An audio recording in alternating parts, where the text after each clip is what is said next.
திருமணம் செய்து கொள்ளும் நோக்கில் ரோய் மனோஜ்குமார் சமாதானம் 2007ஆம் ஆண்டு செப்டம்பரில் ஸ்ரீலங்காவுக்கு சென்றபோது அவர் அங்கு வைத்து விடுதலை புலிகள் அமைப்பின் உறுப்பினர் என்று குற்றம் சாட்டப்பட்டு தடுத்து வைக்கப்பட்டு சுமார் 3 ஆண்டுகள் சித்திரவதைக்கு உள்ளாக்கப்பட்டுள்ளார்.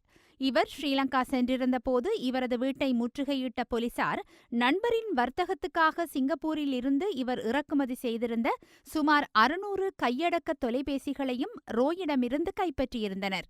அதனை விடுவிப்பதற்கு பயங்கரவாத தடுப்பு போலீசார் கப்பம் கோரியதாகவும் அதனை வழங்க மறுத்தமையினால் தன்னை ஒரு கனேடிய புலி என முத்திரை குத்தி தடுத்து வைத்து சித்திரவதை செய்ததாக ரோய் சமாதானம் ஐநா மனித உரிமை குழுவிடம் முறைப்பாடு செய்திருந்தார்.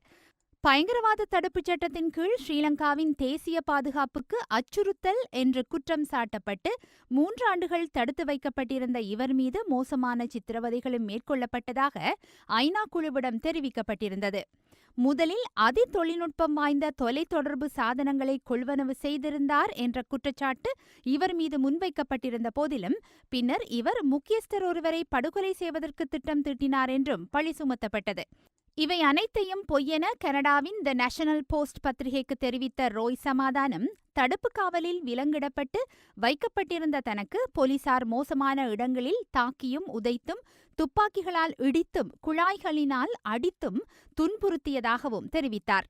அத்தோடு தன்னை படுகொலை செய்யப் போவதாகவும் மனைவியையும் கைது செய்து கற்பழிக்கப் போவதாகவும் அச்சுறுத்திய போலீசார் தன்மீது சுமத்தப்பட்ட குற்றச்சாட்டினை ஏற்றுக்கொள்ளும்படியும் வலியுறுத்தியதாக ஐநா மனித உரிமை குழுவிடம் தெரிவித்திருக்கிறார்.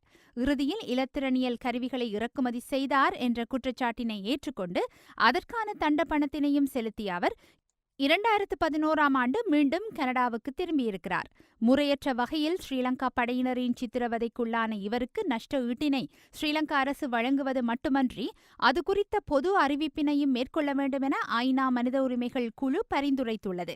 இந்த தீர்ப்பின் பிரதியொன்று ஐபிசி தமிழுக்கு ஐநா மனித உரிமை குழுவினால் அனுப்பி வைக்கப்பட்டிருக்கிறது. இதேவேளை ஜெனீவா குழுவின் பணிப்புரையை இலங்கை விரைந்து நடைமுறைப்படுத்த வேண்டும் என்றும் சர்வதேச நீதிக்கான கனேடிய நிலையத்தின் சட்டத்துறை பணிப்பாளர் மட் இசன் பிராட் கோரிக்கை விடுத்துள்ளார்.